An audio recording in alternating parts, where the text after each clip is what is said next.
Hi everybody, happy Thursday. I'm Pia from Stitches and Scraps and welcome to Lunchtime Live. This is episode 52 and in this episode's demo we're going to take a look at crochet picots. So if you're new here, what is Lunchtime Live? Well, basically it's like my video newsletter where I'm going to tell you what's new at Stitches and Scraps, what I'm working on, and then we always end with a quick demo. And today we're going to do picots. So for those of you who have not seen this before, in the description on the video there is a link to a blog post. If you go to that blog post, you'll see all the links to all the items that I'm going to talk about in the video. So if I talk about a pattern or a tutorial or something like that, the link is going to be there in that post. And if it's not there, I'll add it after the video. But I think I've got everything covered. So that being said, let's jump right in. There's not a whole lot new on the blog this week, but I've got some exciting stuff coming up, and I'm really happy we kicked off our Mosaic sampler blanket mystery knit along. That is a really big thing to say, but it's a sampler blanket done in Mosaic knitting, and it's done in 6 sections. So the first section got released this week. Hi Kendra, good to see you. So the first section got released this week, and let me give you a quick peek at it. Now I have to be careful so you don't see the next section. There we go. The next section's up here. I don't want you to see it, but there is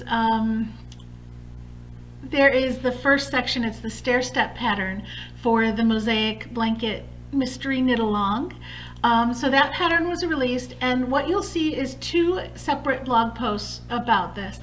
First time, yay! I hope I do well. Now I'm nervous. But no, I hope you have fun. I hope you enjoy the video, Kendra. It's good to see you. There's one post that has the pattern, and I'll be updating that post every time a new pattern's released or a new section is released, which is going to be every month for 6 months. So this is the first one. We're going to end in November. If you buy the pattern, the PDF version of the pattern on Ravelry, I'll be updating that as well. So you won't get the full pattern right now because I haven't even made it all yet.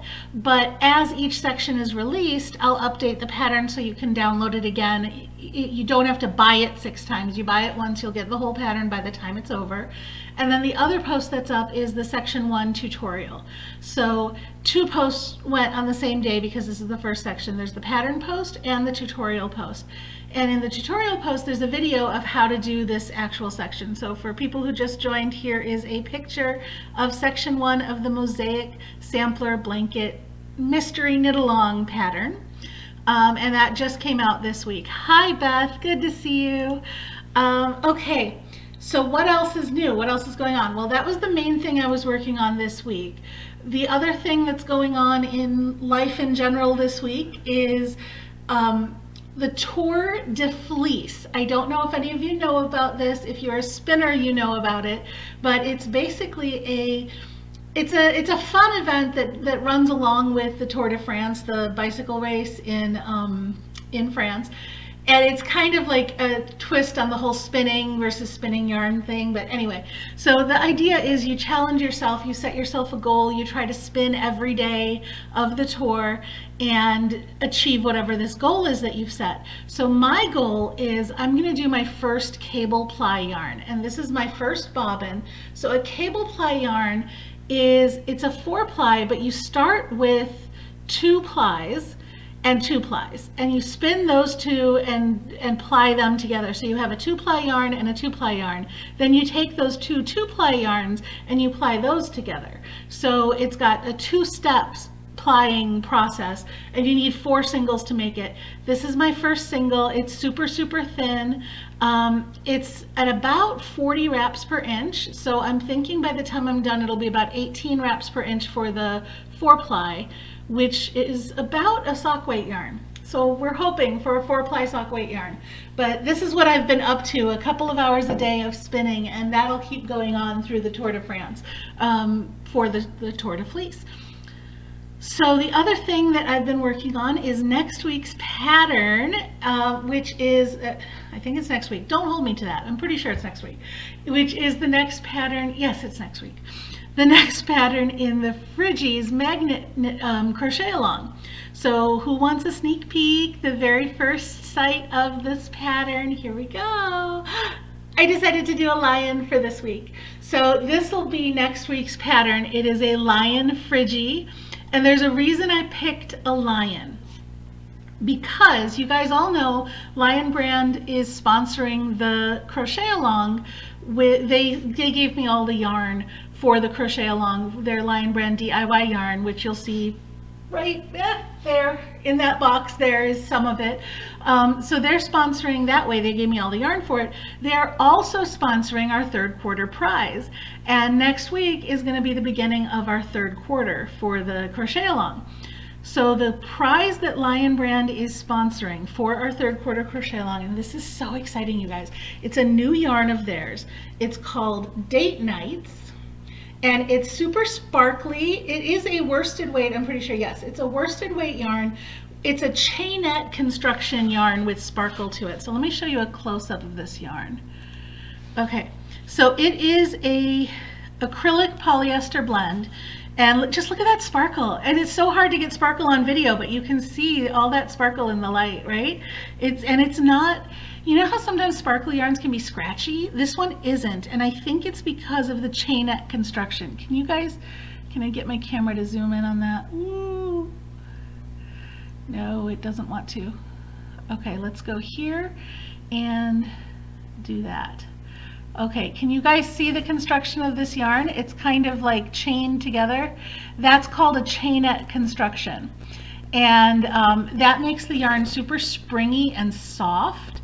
So it's good for garments and stuff like that. But I have a feeling, because of the elasticity of it, that it's going to be good for bags as well. So I am going to try to make a clutch pattern in this yarn. It's going to be a knit pattern because I have a knit pattern coming up, but a knit clutch pattern in this yarn. There are lots of other patterns on the Lion Brand website if you don't knit as well. But you could win this yarn in the Friggies crochet along starting next week. Okay, the new giveaway is not up yet. The old giveaway just ended yesterday, so I can put the new one up this week. It'll be up maybe this weekend, but officially when the pattern comes out next week, you'll be able to enter to win 3 skeins. I only have one. I got this yarn from them before when they sent me some samples, and I only have the one. I'm going to make a pouch or a purse, what's the word? A clutch with it. But you can win 3, and that's enough to make like a shawl or pretty much anything you want. So enter that giveaway when it's up, and it'll be later this week. I'll remind you again next week in Lunchtime Live. And the last note, I say this every week, this is the last week I'll tell you, I promise. CGOA board elections, actually I will tell you next week. They end next Thursday. So if you are if you're in the Crochet Guild of America and you have not yet voted for board member, please, please, please go on the website and vote for the 3 board member seats that are open. It ends July 8th, which is next Thursday. And if you're a crocheter and you're not in the CGOA, highly encourage it. Go check them out. The website is crochet.org.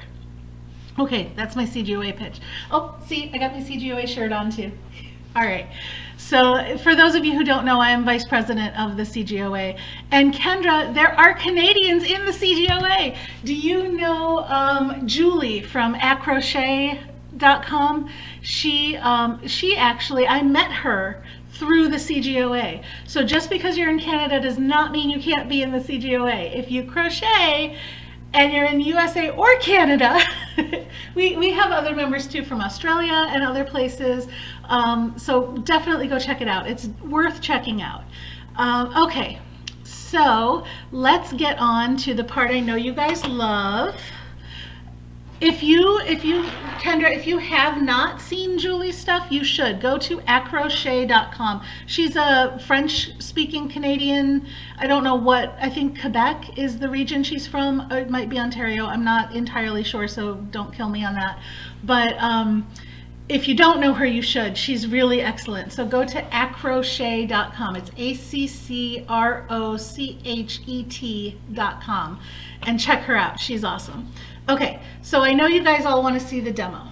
Let's get into Picots. So I've just done a little swatch here, and this is just some single crochet. The main way Picots get used is as a border. That's not the only way you can use them, and I'll show you an example of that too. But what is a Picot? Well, let's pretend we're putting a border on this, okay? You can do any stitches you want and add a picot wherever you want in the stitches. So suppose I did like single crochet, half double crochet, double crochet, and then I want to put a picot on this double crochet. Okay, a picot is a little bump, and it's made with chains. Usually you'll see it as a chain 3 because that gives a really nice rounded bump. You can do less, but then it's like practically nothing, and you can do more, but then it gets floppy and is more like fringe. So 3 seems to be a good number. So chain 3, and then to make it into a little bump, what you're going to do is slip stitch back into the stitch you were working into. Where you put that slip stitch is what makes it look different. So the most common instruction is to slip stitch into the stitch you just made. So this was a double crochet, and I would slip stitch into the top of that stitch just as though I was working into the stitch. That is the most common way that I have seen picots made. Okay, but notice that that twists the picot slightly. Do you see how it's kind of twisting that way? Let me put another stitch in and you'll see what I mean here. Do you see how the picot's kind of sitting twisted like that? I prefer this other method, and let's just put a picot here. Okay, well, let me do one more. Okay, so here's a picot, 1, 2, 3. I prefer to take the front loop of this stitch and the leg of the post, right? So like here's the post of the stitch and here's the top of the stitch, right? So we're going to take the front loop here and then the farthest leg at the top of the stitch. So right there, okay, at the post of top of the post of the stitch, and do a slip stitch there. And that sits a little flatter. It's a very subtle difference. I'm going to show you another one, and I'm going to do this one in a double crochet so you can see how you can do it really in any stitch. Okay, I feel like this looks a little bit flatter and this looks a little bit more pointy. So depending on how you want your picot to look, you might, you know, put it in the stitch or put it the way I'm doing it where it's like in different loops. So this is a double crochet. Let's do a picot there. There's that front loop, and then this is what I mean by the farthest leg on the top of the post. So I'm not putting it down here in this leg at the bottom of the post, right? It's at the top of the post here. So even if this was a treble, I would just pick the one up at the top and do a slip stitch there. And that is how you make a picot. So you can actually do picots, I mean, you could put that slip stitch anywhere you want. You could put the slip stitch, some people will do the slip stitch into the first chain that they made. I think that makes a floppy picot, but you could go into this chain to make your slip stitch. And that makes a slightly tighter and floppier, like tighter as far as how tall it is, but floppier as in it's not, see that gap? It's like not connected to the stitch as well. I don't like that unless I'm doing a picot over a chain space. Like if I want to create a chain space with a picot, so like watch this. If I was to do, remember we did V stitches the other day? What if I wanted to do like a fan stitch, okay? So there's 2 double crochet, and then I want to do a chain space and another 2 double crochet, but I want that picot in the chain space. This is a case where I might use the slip stitch in this chain, because technically I might use that chain as, you know, a chain to create this fan. And then I do my other 2 double crochets. Oh, sorry, I'm splitting the yarn here. I have reused this yarn about 30 times for tutorials now. I think it may be dead. But let me put another stitch in here and then remove the hook. So you can see my fan, and that picot actually works as a chain space. So you can do all different things just based on where you put that slip stitch in your picot. Okay, So that is how you make picots. And you can see how it creates a pretty edging, you know, if you space out some picots, put them in fans, whatever you want to do for an edging. But that's not the only way you can use them. I'm going to do just a single crochet row with picots, but I'm only going to work the picots into the front loops of the stitches. So let's go 3 single crochet, 1, 2, 3. Now I'm going to do the picot just in the front loop. I'm not using that back loop, so I'm going to use the front loop and the leg like I was showing you before, right? Okay, 1, 2, 3, 2, 3. I'll just do 3 sets of this. I won't go all the way to the end of the row because you guys do not need to watch me count to 3. If you have any questions on this, go ahead and pop them into the chat and I can answer. And then let's do 3 more stitches. Okay, 1, 2, 3. Now, suppose this isn't an edging. Suppose I'm just using this for texture. Watch what I can do. I did not use those back loops, right? Here is where what did I do here? Yeah, there's the back loop that I didn't use right there. Okay, so I can actually come back and work into those stitches in the back loops behind those picots. So it was 1, 2, 3, right? And then there's that back loop right there. And then that, was that the back loop? That wasn't the back loop. Hang on, I missed it somewhere. Ah, there it is. There's the back loop. You have to look for it a little bit, but there's the back loop behind the picot, and then 1, 2, 3. Okay, and then there's the back loop behind the picot right here. It's tight. It got pulled tight because I made the picot in it. 1, 2, 3.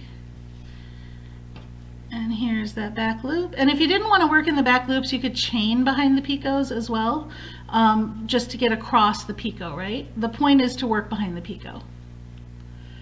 Okay, now look what we've done. We've made these little bumps on the surface. Imagine if they were closer together. You could do this for fur or like one of those hedgehogs that has little bumps on it. It's a great way to make some little textured baubles on your fabric that's not quite as big as a bauble. Okay, Kendra says, if you do a V-stitch scarf, how can you do a picot? All right, well, suppose I'm making V-stitches. Let's do a row of V-stitches. This is review from last week, right? Okay, so I skip 1, and then I'm going to put my V-stitch here. And now I have to skip 2 between my V-stitches, remember? 1 for each one. I'm just going to do 1 row of regular V-stitches. Oh, sorry. Skip 2, do a V-stitch.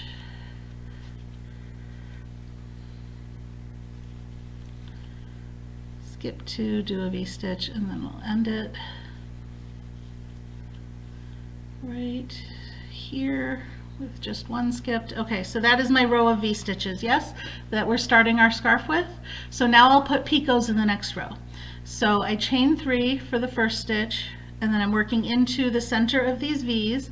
So I'm going to do a double crochet, then I'm going to do a picot chain. So 3, chain 3. Now, I'm actually going to do chain 4 because I'm going to use one of these chains as the chain in the stitch, right? So chain 4, and then I'm going to slip stitch into that chain, right? So there's a nice big picot. And then I'm going to do a double crochet right back into that same stitch. There is a V with a picot. Okay, now let's do a regular V, and then let's do another V with a picot. 2, 3, 4. And I know your question is going to be, how do you work back into this on the way back? Well, you're going to have to be a little creative in finding a spot to work into, but you're going to basically work back into that same chain that you slip stitched into. So I'll show you that. Okay, and then we finish it off here. Now 1, 2, 3. So I did that on the wrong side and these are sticking to the front, so I'd probably do that, but you could get them the other way if you wanted to, but I'm going to try and work behind them this way. So into this V with just a regular V, Okay, now in this V, that picot is sitting in the chain, right? And this is the chain this one is the chain that I worked right back into. This is the double crochet, that's the chain. So I'm going to just go into that chain again and do a V in that chain.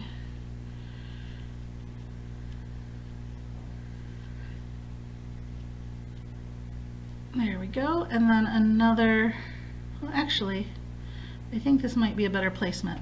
See, you can get a little creative with the placement. The key is to figure out, all right, oh, there's the chain, that's why. Okay, there's the chain I want. So right there, I would work into that chain. Do you see that? That is the base of, okay, so here is the picot, and then right back here, there are 2 loops from that chain. And that's what I would work into. So I do my V into that, behind the picot. There, do you see that? And now the picot's sticking in the front. And then I would do, let's do that again, another V. And then I want to go behind the picot, so I fold the picot forward and I find those 2 loops that are behind it, and I do another V. That's one way to do picots in the middle of your V's. I probably wouldn't put them in the middle of the V if I was doing straight V-stitch. Like I might use a V-stitch with a picot as an edging, but I probably wouldn't do it like in the middle of the V there. What I would probably do is do the picot here at the end of the V. So like this last double crochet, I would probably do the picot in that,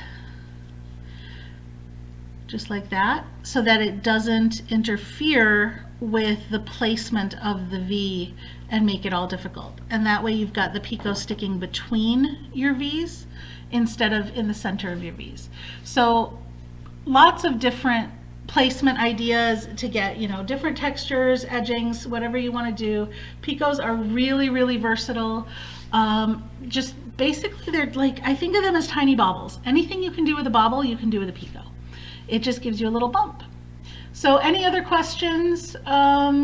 Anybody got any other suggestions of what you might do with picots? Pop it into the chat. Otherwise, I think that's all I have for you today. So I'm just gonna say bye and have a wonderful 4th of July weekend. Be safe. Please don't burn anything down. But I hope you have lots and lots of fun. And the lion says bye. Bye. I'll see you next Thursday.